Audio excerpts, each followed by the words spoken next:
প্ৰিয় বন্ধুসকল, পুনৰ এবাৰ আপোনালোকক এটা নতুন ভিডিঅ'ৰ মাজলৈ স্বাগতম জনাইছো।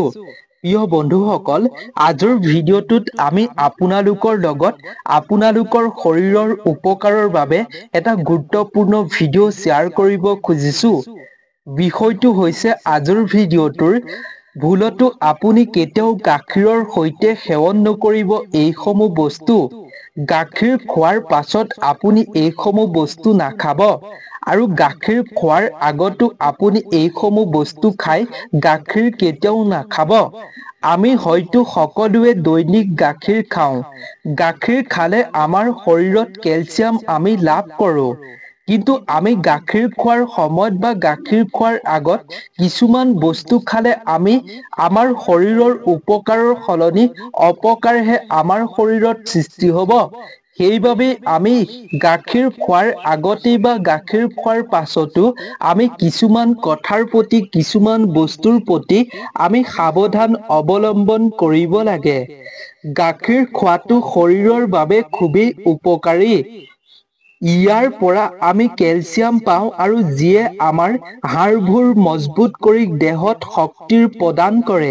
গাখীৰ যিমানেই আপুনি গৰম হওক বা ঠাণ্ডা দিনতেই হওক বা আপুনি ঠাণ্ডা গাখীৰ বা গৰম গাখীৰ যিমানেই নাখাওক কিয়, এই দুয়োটা পৰিস্থিতিতে গাখীৰে আমাৰ শৰীৰক অপৰিসীম উপকাৰ প্ৰদান কৰে। কিন্তু বুজিবলগীয়া কথাটো হ'ল যে জানি থোৱা কথাটো হ'ল যে কিছুমান বস্তু আমি ভুলতো গাখীৰ খোৱাৰ লগত বা গাখীৰৰ লগত বা গাখীৰ খোৱাৰ আগত বা পাছত আমি খাব নালাগে। নহ'লে হজম শক্তিৰ অৱনতি ঘটিবলৈ বেছি সময়ৰ প্ৰয়োজন নহ'ব। সেইবাবে আমি শৰীৰৰ উপকাৰৰ বাবে গাখীৰ খোৱাৰ আগত আৰু পাছত গাখীৰ খোৱাৰ সময়ত আমি সাৱধান অৱলম্বন কৰিব লাগে। গতিকে তাৰ বিষয়ে জনোৱাৰ পূৰ্বে আপুনি গাখীৰ খাই ভাল পায়নে? নিশ্চয় কমেণ্টত উল্লেখ কৰিব। লগতে যদি আপুনি প্ৰথমবাৰৰ বাবে এই চেনেলটোৰ ভিডিঅ' চাইছে, তেন্তে শৰীৰৰ উপকাৰৰ বাবে এটা নজনা কথা আপুনি জানিবৰ বাবে এই চেনেলটো অৱশ্যেই ছাবস্ক্ৰাইব কৰি ৰাখিব, যাতে আপুনি প্ৰতিদিনে এটা নজনা কথা শিকিব পাৰে। তেন্তে আহক আমি বেছি পলম নকৰি ভিডিঅ'টোৰ জৰিয়তে জানি লওঁ গাখীৰ খোৱাৰ আগত আমি গাখীৰ খোৱাৰ পাছত কি বস্তু কেতিয়াও ভুলতো খাব নালাগে। এক নম্বৰতে হৈছে প্ৰিয় বন্ধুসকল, গাখীৰৰ লগত খাব নোৱাৰা বস্তু হৈছে আয়ুৰ্বেদ আৰু জ্যোতিষশাস্ত্ৰৰ মতে বিলাহী কেতিয়াও গাখীৰৰ সৈতে খাব নালাগে। গাখীৰ খোৱাৰ আগত বা গাখীৰ খোৱাৰ পাছত আপুনি লগালগ বিলাহী কেতিয়াও খাব নালাগে। আপুনি এই বস্তুসমূহ খাবৰ বাবে আধা ঘণ্টাৰ পৰা 1 ঘণ্টা আপুনি সময় ৰ'ব লাগিব। তাৰ পাছতহে আপুনি খাব লাগিব বিলাহী। ইয়াৰ কাৰণ হ'ল বিলাহী এচিডিক। এনে পৰিস্থিতিত গাখীৰৰ লগত বিলাহী খালে আপোনাৰ শৰীৰত বিভিন্ন সমস্যা হ'ব পাৰে, যাৰ ফলত বমি আৰু ডায়েৰিয়া হ'ব পাৰে। কেৱল ইমানেই নহয়, আপুনি গাখীৰ খোৱাৰ আগত বা গাখীৰৰ সৈতে আপুনি কোনো ধৰণৰ টেঙা বস্তু কেতিয়াও নাখাব। গাখীৰৰ লগত টেঙা বস্তু খোৱাটো উচিত নহয়। এনে কৰিলে স্বাস্থ্যৰ বাবে ক্ষতিকাৰক বুলি গণ্য কৰা হৈছে। এই সংমিশ্ৰণ বা এই বস্তু খোৱাৰ ফলত আপোনাৰ হৰমনৰ বাবে ভাল নহয় বুলি কোৱা হৈছে। এনে কৰিলে বদহজম আৰু অন্যান্য সমস্যাই আপোনাক অশান্তি দিব পাৰে। সেইবাবে আপুনি ইয়াৰ প্ৰতি সাৱধান অৱলম্বন কৰিব। 2 নম্বৰতে হৈছে আচাৰৰ সৈতে কেতিয়াও আপুনি গাখীৰ খাব নালাগে। যেতিয়া আপুনি আচাৰৰ সৈতে ৰুটি বা ভাত খায়, তেতিয়া আপুনি গাখীৰ কেতিয়াও খোৱাটো উচিত নহয়। গাখীৰ আৰু আচাৰ কোনো ধৰণৰ আপুনি যাতে মিহলি কৰি নলয়, মিহলি নহয় তাৰ প্ৰতি সাৱধান অৱলম্বন কৰিব। আচাৰ আৰু গাখীৰ কোনো মিল নাই।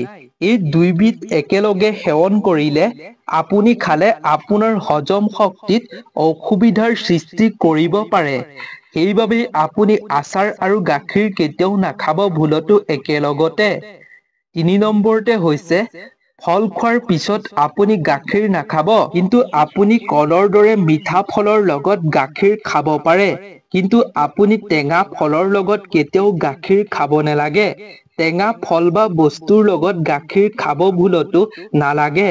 টেঙা ফল বা বস্তুৰ লগত আপুনি গাখীৰ একেলগতে খালে হজম শক্তিত আপোনাৰ ব্যাঘাত জন্মাব পাৰে, যাৰ ফলত বমি আৰু ডায়েৰিয়া আৰু আপোনাক বহুতো সমস্যাই আমনি কৰিব পাৰে। 4 নম্বৰতে হৈছে প্ৰিয় বন্ধুসকল, কেতিয়াও আপুনি গাখীৰৰ লগত মাছ খাব নালাগে। আপুনি মাছ খোৱাৰ পাছত কেতিয়াও গাখীৰ খাব নালাগে।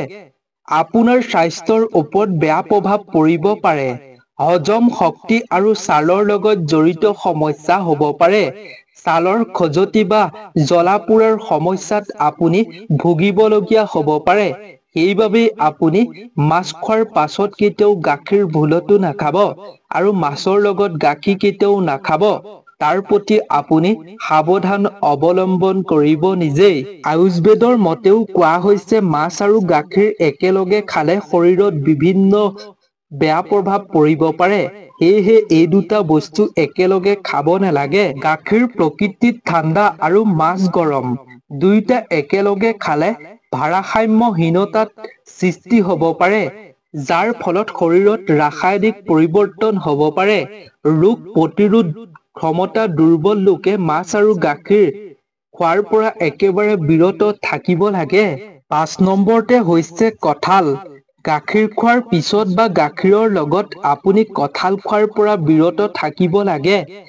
গাখীৰ খোৱাৰ পিছত কঁঠাল খালে পাচন তন্ত্ৰত বেয়া প্ৰভাৱ পৰিব পাৰে, যাৰ ফলত পেটৰ লগত জড়িত বহু সমস্যাৰ সৃষ্টি হ'ব পাৰে।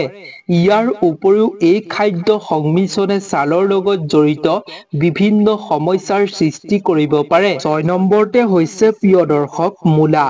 গাখীৰৰ লগত মূলা কেতিয়াও আপুনি খাব নালাগে। গাখীৰৰ লগত মূলা খালে শৰীৰত আপোনাৰ স্বাস্থ্যত ক্ষতি হ'ব। এনে কৰিলে আপোনাৰ শৰীৰত এচিডিটি আৰু পেটৰ বিষ আদি সমস্যাৰ সৃষ্টি হ'ব পাৰে। গাখীৰ খোৱাৰ পিছত আপুনি নিমখীয়া বস্তু খোৱাৰ পৰাও বিৰত থাকিব লাগে। চিংৰা, পৰঠা, খিচিৰি আদি আপুনি নিমখীয়া বস্তুৰ লগতো গাখীৰ কেতিয়াও খাব নালাগে। নিমখীয়া বস্তুৰ লগত গাখীৰ সেৱন কৰিলে ইয়াৰ ফলত আপোনাৰ ৰক্তচাপ বৃদ্ধি হোৱাৰ লগতে হৃদযন্ত্ৰৰ দৰে ৰোগ হ'ব পাৰে। গতিকে এই দিশসমূহত আপুনি অৱলম্বন কৰিব লাগে সাৱধানতা। স্বাস্থ্যৰ ক্ষেত্ৰত যাতে আপোনাৰ কোনো অসুবিধাৰ সৃষ্টি নহয়, তাৰ বাবে আপুনি এই বস্তুসমূহ আপুনি সাৱধান অৱলম্বন কৰিব লাগে গাখীৰ খোৱাৰ আগত বা গাখীৰ খোৱাৰ সময়ত। যদি আপুনি সুস্থ সবল তথা আপুনি নিৰোগী হৈ থাকিব বিচাৰে, তেন্তে আপুনি এই বস্তু গাখীৰৰ লগত কেতিয়াও ভুলতো সেৱন নকৰিব। গতিকে প্ৰিয় বন্ধুসকল, আজিৰ ভিডিঅ'টোত আমি আপোনাৰ স্বাস্থ্যৰ উপকাৰৰ বাবে যিখিনি কথা শ্বেয়াৰ কৰিলো, এইখিনি কথা বাৰু আপুনি আজিৰ ভিডিঅ'টোৰ পূৰ্বে জানিছিলেনে? নিশ্চয় কমেণ্টত উল্লেখ কৰিব। গতিকে আজিৰ ভিডিঅ'টো যদি চাই ভাল পালে, তেন্তে আপোনাৰ বন্ধুবৰ্গ আৰু আত্মীয়ও যাতে উপকৃত হয় ভিডিঅ'টো চাই তেওঁলোকো বিৰত থাকিব পাৰে গাখীৰ খোৱাৰ পাছত এইসমূহ বস্তু খোৱাৰ পৰা। এইবাবেই সকলোৰে লগত আপুনি ভিডিঅ'টো শ্বেয়াৰ কৰিব বুলি আশা কৰিলো। গতিকে নতুন এটা ভিডিঅ'ৰ লগত আপোনালোক সকলোকে লগ পাম। আজিৰ ভিডিঅ'টোৰ পৰা বিদায় লৈছো। ধন্যবাদ।